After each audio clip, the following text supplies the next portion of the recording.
I've had the misfortune of coming across a few scary guys in my life. My friends will say I'm a weirdo magnet, so I'm pretty wary and clued up now. I'm a bit older too. But when I was a teenager, I suppose you could say I was very naive. Back when I was 20, me and my family, my mom and little sister, had moved from a small rural village in the Shrines to a town in the down south. It was a huge change, and as I had been having a difficult time, I welcomed the change of scenery. It was a beautiful town in an affluent part of the country, but I struggled to find a job and become very frustrated as my mom needed a bit help with money. Over the course of about 3 months, we had become fairly friendly with a middle-aged guy who owned the takeaway shop in town. I will call him Phil. If he ever saw us doing some shopping, he would come and chat and ask how the family were, and generally seemed like a decent, caring bloke. So when he said he might have a job for me in his shop with a small flat upstairs that I could rent out for nothing, I thought, okay, great, maybe things are looking up. Phil got our address and told me and my mom that he would pop by early in the morning when he had finished and take me in his car to go see the flat. I get myself looking fairly casual but presentable, and I'm feeling excited and confident, thinking, wow, a job in a flat? I've killed 2 birds with 1 stone, and I just shown him I'm sophisticated and that I'd make a great employee. Around 8 p.m. he knocks on the front door and my mom answers. He tells her he will probably be only about an hour and a half, and then he'll have me back safe and sound in no time. Now, I didn't take my phone with me as I had no credit to call, and I didn't think I'd be needing it for a quick trip up the road and back. In hindsight, it was a pretty stupid thing to do. Maybe if I had my phone on me, it would have deterred him from what he was about to do. It's already dark out as it's March. I get into his car and we start driving, and he's chatting away, asking how I am and telling me what the flat is like. When within a matter of a few minutes, I've noticed that we were not taking the conventional route that takes us directly into town. At first I think he's taking me down some sort of shortcut around the town to get to it, as I just reason with myself that he knows the area well and I don't. 30 seconds after I realize he's taking me in the completely opposite direction, and I can tell that we're driving away from a populated town into an area where trees and swamp are both sides on the road. My brain is now working overtime thinking where the hell is this guy taking me, and I just about manage to keep my composure as I ask him outright. Where are we going? Town's back the other way. Just thought I would take you on a little tour. It's beautiful here, many forests and peaceful places I would love to show you, he tells me in a normal, very cheery tone. I wasn't capable of saying anything at that moment because the logical and the reasoning sides of my brain were in a full-blown war. I'm trying to keep calm, thinking, okay, he seems fairly normal, why wouldn't he want to show me around? It's a stunning full natural beauty. He's probably proud to show me where he lives. The logical side, however, disagreed, and a wave of panic comes over me.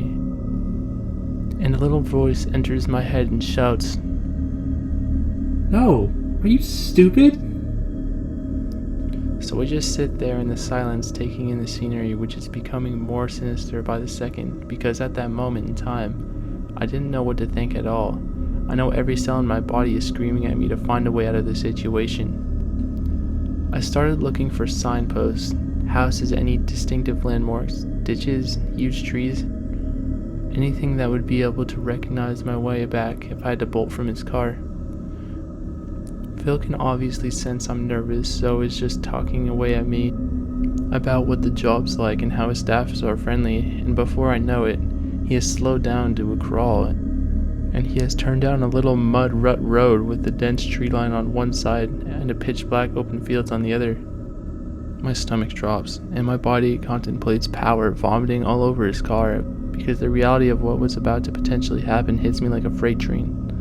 I'm thinking to myself, if I jump out of here, I have to be able to run over muddy fields into literally nowhere, but my imagination starts, or rather helpfully flashing by images of him grabbing me before I get the chance to get out of the door.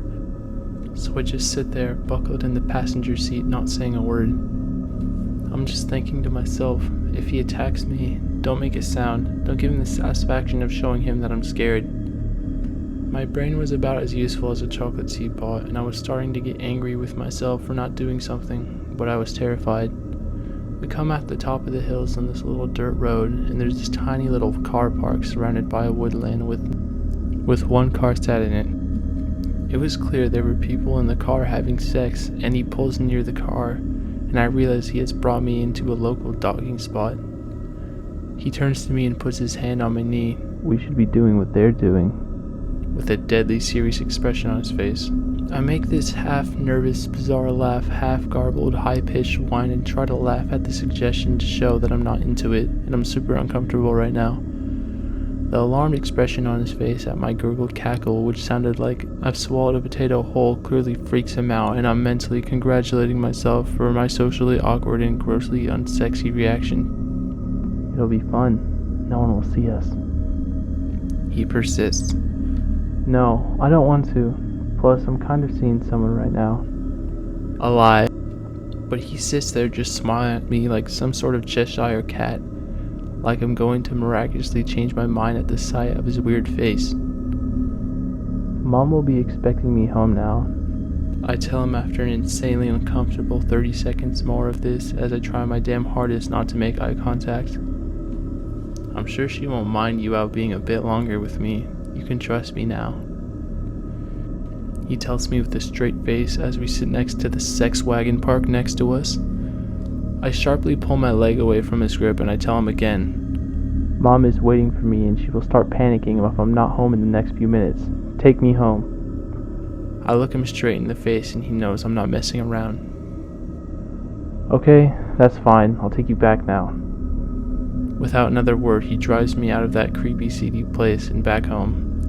My finger is hovering over the seatbelt button, ready to jump out. As we pull up outside our home, I breathe a sigh of relief as I can see my safety literally just feet away, and before he can stop me, I'm out and slam the door behind me. As I'm stepping over the tiny little rope fence around our garden, he gets out of his car and my heart sinks. I think I'll pop in and see your mom quickly, he tells me, and I swear I can see a smirk on his face. But I know he's only doing this because he's freaking out knowing damn well I'm going to tell her.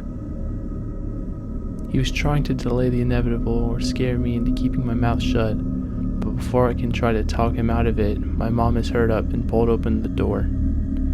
I barged past her with one thought in my mind. I head straight into the kitchen, grab a small knife out of the drawer, and fly into my little sister's room like a mad woman. Don't you dare leave this room, no matter what you hear. I whisper to her.